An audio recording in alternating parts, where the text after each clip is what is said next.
ಇದಾಗಲೇ NDA ಗೆಲುವಿನ ಓಟವನ್ನ ಮುಂದುವರಿಸಿದೆ, ಒಂದೊಳ್ಳೆ ಅಂತರವನ್ನ ಕಾಯ್ದುಕೊಂಡಿದೆ, ಮುನ್ನಡೆಯನ್ನ ಸಾಧಿಸ್ತಾ ಇದೆ. ಫಿರ್ ಏಕ್ ಬಾರ್ ಎನ್ಡಿಎ ಸರ್ಕಾರ್ ಅನ್ನೋ ರೀತಿಯಾಗಿದೆ ಬಿಹಾರದಲ್ಲಿ. ಸೊ ಪ್ರತಿ ಕ್ಷಣದ ಡೆವಲಪ್ಮೆಂಟ್ ಅನ್ನ ನಾವು ತೋರಿಸ್ತಾ ಇದ್ವಿ, ಯಾವ ರೀತಿ ಸ್ಥಾನಗಳಲ್ಲಿ ವ್ಯತ್ಯಾಸ ಆಗ್ತಾ ಇದೆ ಅಂತ. 96ರಲ್ಲಿ ಮುನ್ನಡೆಯನ್ನ ಸಾಧಿಸ್ತಾ ಇದೆ. ಹಾಗಿದ್ರೆ ಈ ಮಹಾಗಠಬಂಧನ್ ಕತೆ ಏನು, ಎಲ್ಲಿ ಎಡವಿತು? ಕಾಂಗ್ರೆಸ್ ಜೊತೆಗೆ ಕೈ ಜೋಡಿಸಿ ಲಾಲು ಪುತ್ರ ತೇಜಸ್ವಿ ಯಾದವ್ ಕೆಟ್ರ? ಗೆಲುವಿನ ರೂವಾರಿಗಳಾದ ನಿತೀಶ್ ಮತ್ತೆ ಮೋದಿ ಈ ಬಾರಿ ಬಿಹಾರದಲ್ಲಿ ನಿತೀಶ್ ಮೋದಿ ಜೋಡಿ ಮ್ಯಾಜಿಕ್ ಮಾಡಿದೆ. ಮತ್ತೆ 20 ವರ್ಷಗಳಾಯ್ತು, 20 ವರ್ಷ ಕಳೆದ್ರೂ ಕೂಡ ಸಿಎಂ ನಿತೀಶ್ ಕದರ್ ಹಾಗೇನೇ ಇದೆ. ಅಂಡ್ ಲೈವ್ ಎಕ್ಸಾಂಪಲ್ ನಿಮ್ಮ ಕಣ್ಮುಂದೆನೇ ಇದೆ. ಜೆಡಿಯು 83 ಕ್ಷೇತ್ರಗಳಲ್ಲಿ ಮುನ್ನಡೆಯನ್ನ ಸಾಧಿಸಿದೆ. ಇತ್ತ ಲಾಲು ಪುತ್ರರಿಗೆ ಹಿನ್ನಡೆಯಾಗ್ತಾ ಇದೆ. ಇನ್ನು ಮಹಿಳಾ ಮತದಾರರ ಲೆಕ್ಕಾಚಾರವನ್ನ ಹಾಕಿದ್ರೆ ಸೈಲೆಂಟ್ ಫೋರ್ಸ್ ಆಗಿ ಬೆಂಬಲಕ್ಕೆ ನಿಂತಾಗಿದೆ ಎನ್ಡಿಎಗೆ. ಸಂಪೂರ್ಣ ಬೆಂಬಲ, ಮಹಿಳಾ ಮತದಾರರ ಬೆಂಬಲ ಎನ್ಡಿಎ ಕಡೆಗೆ ವಾಲಿರೋದು ಬಹಳ ಸ್ಪಷ್ಟವಾಗಿ ಕಾಣಿಸ್ತಾ ಇದೆ. ಕಾರಣ ಅವರು ಘೋಷಿಸಿರುವಂತಹ ಯೋಜನೆಗಳು, ಈ ಅಧಿಕಾರಕ್ಕೆ ಬರೋದಕ್ಕೂ ಮುಂಚೆನೆ ಮಹಿಳೆಯರಿಗೆ ಕೊಟ್ಟಂತ ಬಲ. ಸೊ ಇದೆಲ್ಲವೂ ಕೂಡ ಮತಗಳಾಗಿ ಕನ್ವರ್ಟ್ ಆಗಿದೆ. ಬಹಳಷ್ಟು ಪ್ರಚಾರ ಸಭೆಗಳಲ್ಲಿ ಕಾಂಗ್ರೆಸ್ ಕೂಡ ಹೇಳಿತ್ತು, ಅವ್ರು ಕೊಟ್ಟಿರುವಂತ ಹಣ ತಗೊಳ್ಳಿ, ಅವ್ರು ಏನ್ ಕೊಡ್ತಾರೆ ತಗೊಳ್ಳಿ, ವೋಟ್ ಮಾತ್ರ ಬಹಳ ಯೋಚನೆ ಮಾಡಿ ಹಾಕಿ ಅಂತ. ಬಟ್ ಅದು ಹೇಗಾಗುತ್ತೆ? ಬಿಹಾರದಂತ ರಾಜ್ಯದಲ್ಲಿ ಮಹಿಳಾ ಮತದಾರರು ಅಷ್ಟೊಂದು ಸಂಖ್ಯೆಯಲ್ಲಿ ವೋಟ್ ಮಾಡಿದ್ದಾರೆ. ವೋಟಿಂಗ್ ಪರ್ಸೆಂಟೇಜ್ ಕೂಡ ಇತಿಹಾಸ, ಮಹಿಳಾ ಮತದಾರರು ಮತಗಟ್ಟೆಗೆ ಬಂದಿರೋದು ಕೂಡ ಇತಿಹಾಸ. ಇವೆಲ್ಲ ಯಾರಿಗೆ ಮತಗಳಾಗಿ ಕನ್ವರ್ಟ್ ಆಗುತ್ತೆ ಅನ್ನುವಂಥ ಪ್ರಶ್ನೆ ಇತ್ತಲ್ಲ, ಅದಕ್ಕೆ ಈಗ ಉತ್ತರ ಸಿಗ್ತಾ ಇದೆ. ಬಿಜೆಪಿ 90ಕ್ಕೂ ಅಧಿಕ ಸ್ಥಾನಗಳಲ್ಲಿ ಮುನ್ನಡೆ ಸಾಧಿಸಿದೆ. ಅದರ ಪರಿಣಾಮ ಗಮನಿಸ್ತಾ ಇದ್ದೀರಾ. ಇದಾಗಲೇ ಸಂಭ್ರಮಾಚರಣೆ ಕೂಡ ಮನೆ ಮಾಡಿದೆ, ಪಟಾಕಿಯನ್ನ ಸಿಡಿಸ್ತಾ ಇದ್ದಾರೆ. ಆಮೇಲೆ ಪ್ರತಿ ಹಂತದಲ್ಲೂ ಕಾರ್ಯಕರ್ತರ ಸಂಖ್ಯೆ ಹೆಚ್ಚಾಗ್ತಾ ಇದೆ. ಇನ್ನು ಬಿಹಾರದಲ್ಲಿ ಎನ್ಡಿಎ ಮೈತ್ರಿಕೂಟ ಹೊಸ ದಾಖಲೆಯನ್ನ ಬರೆದಿದೆ. 2010ರ ದಾಖಲೆಯನ್ನೇ ಸರಿಗಟ್ಟಿದೆ ನಿಮೋ ಜೋಡಿ. ನಿತೀಶ್ ಕುಮಾರ್ ಹಾಗೆ ಮೋದಿ ಜೋಡಿ ಸರಿ ಕಮಾಲ್ ಮಾಡಿರೋದು ಕಂಡು ಬರ್ತಾ ಇದೆ.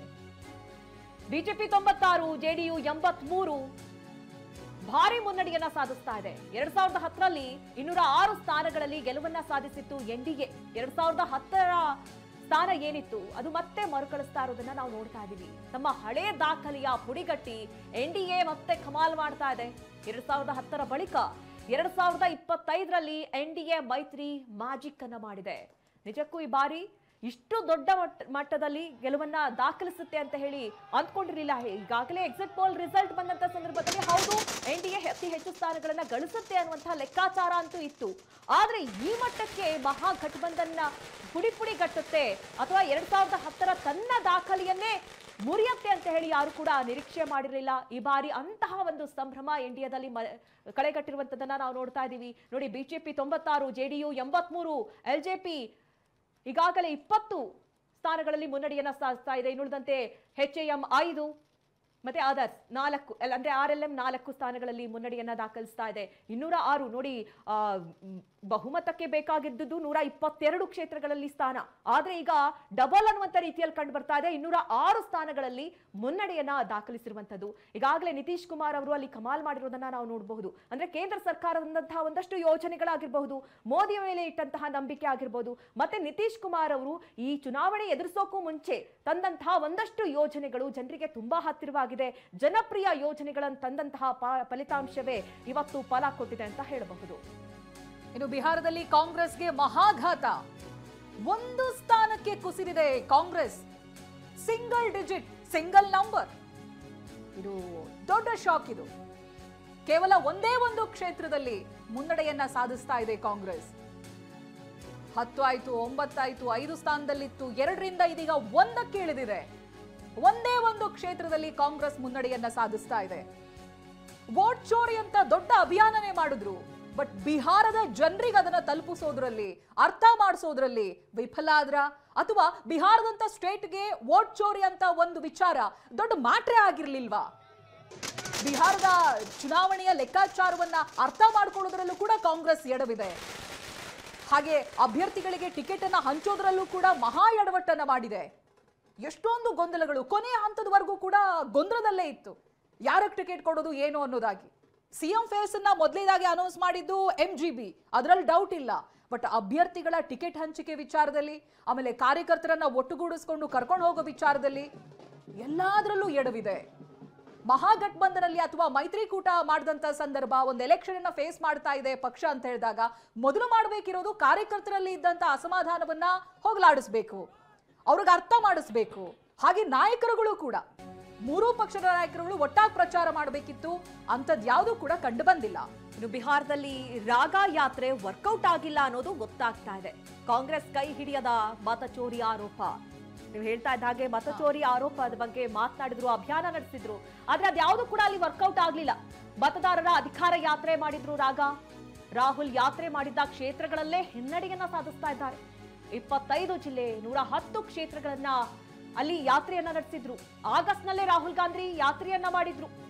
ಕಾಂಗ್ರೆಸ್ ಅಂದುಕೊಂಡ ನಿರೀಕ್ಷೆಗಳು ಈಗ ನುಚ್ಚು ನೂರಾಗಿ ಹೋಗಿದೆ.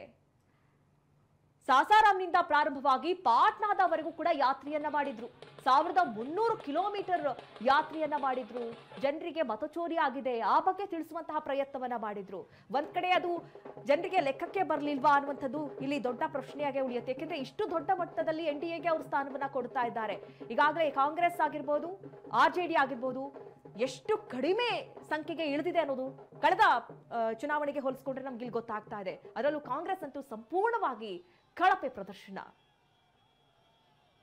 ಈ ಬಗ್ಗೆ ಹೆಚ್ಚಿನ ಡೀಟೇಲ್ಸ್ ಅನ್ನ ನೀಡ್ತಾರೆ ನಮ್ಮ ಪ್ರತಿನಿಧಿ ಪ್ರಮೋದ್ ಬಿಹಾರ್ನಿಂದಲೇ ನಮಗೆ ಮಾಹಿತಿಯನ್ನ ನೀಡ್ತಾ ಇದ್ರು. ಪ್ರಮೋದ್, ಇಲ್ಲಿ ಗಮನಿಸ್ತಾ ಇದ್ದೀವಿ ರಾಗ ಯಾತ್ರೆ ಮಾಡಿದ್ರು. 1300 ಕಿಲೋಮೀಟರ್ ಅಷ್ಟು ಯಾತ್ರೆಯನ್ನ ಮಾಡಿ ಮತದಾರರಿಗೆ ಈ ವೋಟ್ ಚೋರಿ ಆಗಿದೆ ಅನ್ನೋದನ್ನ ತಿಳಿಸಿ ಹೇಳುವಂತಹ ಪ್ರಯತ್ನಗಳನ್ನ ಸಾಕಷ್ಟು ಮಾಡಿದ್ರು.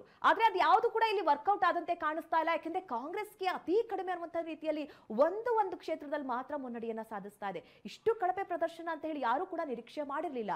ಪ್ರಮೋದ್,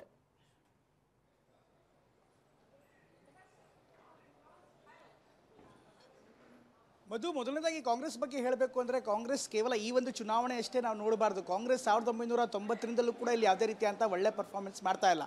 ಅಲ್ಲಿ ಇಲ್ಲಿ ಇವಾಗ ಒಂದೆರಡು ಸೀಟ್ಗಳನ್ನು ಗೆಲ್ಲೋದು ಬಿಟ್ಟರೆ ಒಂದು ಆರ್ಗನೈಸ್ ಆಗಿ ಅಥವಾ ಒಂದು ಪಕ್ಷವಾಗಿ ಒಂದು ರಾಜಕೀಯ ಸಂಘಟನೆಯಾಗಿ ಯಾವತ್ತೂ ಕೂಡ ಕಳೆದ 30-35 ವರ್ಷಗಳಲ್ಲಿ ಕಾಂಗ್ರೆಸ್ ಗೆಲುವನ್ನೇ ಸಾಧಿಸಿಲ್ಲ. ಇನ್ನು ಇವತ್ತಿನ ವಿಚಾರಕ್ಕೆ ಬರೋಣ, ಅಥವಾ ಈ ಬಾರಿಯ ಚುನಾವಣಾ ವಿಚಾರಕ್ಕೆ ಬಂದರೆ ಈ ಬಾರಿಯ ಚುನಾವಣಾ ವಿಚಾರದಲ್ಲೂ ಕೂಡ ಜನಕ್ಕೆ ಕನೆಕ್ಟ್ ಆಗಬೇಕಾಗಿದ್ದಂಥ, ಜನಕ್ಕೆ ರಿಲೇಟ್ ಆಗಬೇಕಾದಂಥ, ಬಿಹಾರದ ನೆಲಕ್ಕೆ ವಾಸ್ತವವಾಗಿರಬೇಕಾದಂಥ, ಬಿಹಾರದ ನಿಜವಾದಂಥ ಸಮಸ್ಯೆಗಳನ್ನು ಮುಂದಿಟ್ಟು ಇಲ್ಲಿನ ಕಾಂಗ್ರೆಸ್ನ ನಾಯಕತ್ವ ಆಗಲಿ ಅಥವಾ AICC ಆಗಲಿ ಯಾವುದೇ ರೀತಿಯಂಥ ಕಾರ್ಯಕ್ರಮಗಳನ್ನು ರೂಪಿಸ್ಕೊಂಡಿಲ್ಲ. ಇನ್ನು ವೋಟ್ ಚೋರಿ ಬಗ್ಗೆ ಬಹುದೊಡ್ಡವಾಗಿ ಚರ್ಚೆ ಮಾಡ್ತಿದ್ವಿ. ಯಾವುದೇ ಮೆಸೇಜನ್ನು, ಉದಾಹರಣೆಗೆ ವೋಟ್ ಚೋರಿ ಅನ್ನುವಂಥ ವಿಚಾರವನ್ನೇ ಇಟ್ಕೊಳ್ಳೋಣ. ಯಾವುದೇ ಒಂದು ಮೆಸೇಜನ್ನು ನೀವು ಕೊಡಬೇಕಾದ್ರೆ ಯಾರ ಮೂಲಕ ಕೊಡ್ತೀರಿ, ಯಾರಿಂದ ಕೊಡ್ತೀರಿ, ಜೊತೆಗೆ ಎಷ್ಟು ಕನ್ವಿನ್ಸ್ ಆಗಿ ಕೊಡ್ತೀರಿ, ಯಾವ ಪ್ರಮಾಣದಲ್ಲಿ ಕೊಡ್ತೀರಿ ಅನ್ನೋದು ಕೂಡ ಅಷ್ಟು ಮುಖ್ಯವಾಗುತ್ತೆ. ಮೊದಲನೇದಾಗಿ ವೋಟ್ ಚೋರಿ ಇರುವಂಥ ವಿಚಾರ ಬಿಹಾರಕ್ಕೆ ಯಾಕೆ ಅಪ್ರಸ್ತುತ ಅಂದರೆ, ಈ ನೆಲದಲ್ಲಿ ವೋಟ್ ಚೋರಿ ಅಲ್ಲ, ಭೇಟಿ ಚೋರಿ ಆಗಿರೋದನ್ನು ನೋಡಿದ್ದಾರೆ. ಈ ನೆಲದಲ್ಲಿ ವೋಟ್ ಚೋರಿ ಅಲ್ಲ, ಘರ್ ಚೋರಿ ಆಗಿರೋದನ್ನು ನೋಡಿದ್ದಾರೆ. ಈ ನೆಲದಲ್ಲಿ ವೋಟ್ ಚೋರಿ ಅಲ್ಲ, ಪೈಸಾ ಚೋರಿ ಆಗಿರೋದನ್ನು ಕೂಡ ನೋಡಿದ್ದಾರೆ. ಹೀಗಾಗಿ ಜನ ಅದಕ್ಕೆ ಎಷ್ಟು ರಿಲೇಟ್ ಆಗಲ್ಲ. ನನ್ನ ಮತ ಇನ್ನೊಬ್ಬ ಹಾಕ್ತಾನೆ ಅಂದರೆ ಏಕಕಾಲಕ್ಕೆ ತಕ್ಷಣಕ್ಕೆ ಅದಕ್ಕೆ ರಿಯಾಕ್ಟ್ ಮಾಡುವಂಥ ಪ್ರಬುದ್ಧತೆ ಸಾಮಾನ್ಯ ಕಟ್ಟಕಡೆಯ ವ್ಯಕ್ತಿಗೆ ಬಿಹಾರದಲ್ಲೂ ಇರಲ್ಲ, ಕರ್ನಾಟಕದಲ್ಲೂ ಇಲ್ಲ. ಅದರ ಬದಲಾಗಿ ನನ್ನ ಹಣವನ್ನು ಕರೀತಾ ಅಂದರೆ ಸಹಜವಾಗಿ ನನಗೆ ತುಂಬ ಪರ್ಸ್ನಲ್ ಆಗಿ ತೆಗೆದುಕೊಳ್ಳುವಂಥ ಸಾಧ್ಯತೆ ಜಾಸ್ತಿ ಇರುತ್ತೆ. ನನ್ನ ಕುಟುಂಬಕ್ಕೆ ಸಮಸ್ಯೆ ಆಗುತ್ತೆ ಅಂದರೆ ಜನ ರಿಲೇಟ್ ಆಗ್ತಾರೆ, ನಮ್ಮ ಸಮಾಜಕ್ಕೆ ಸಮಸ್ಯೆ ಆಗುತ್ತೆ ಅಂದರೆ ಜನ ರಿಲೇಟ್ ಆಗ್ತಾರೆ.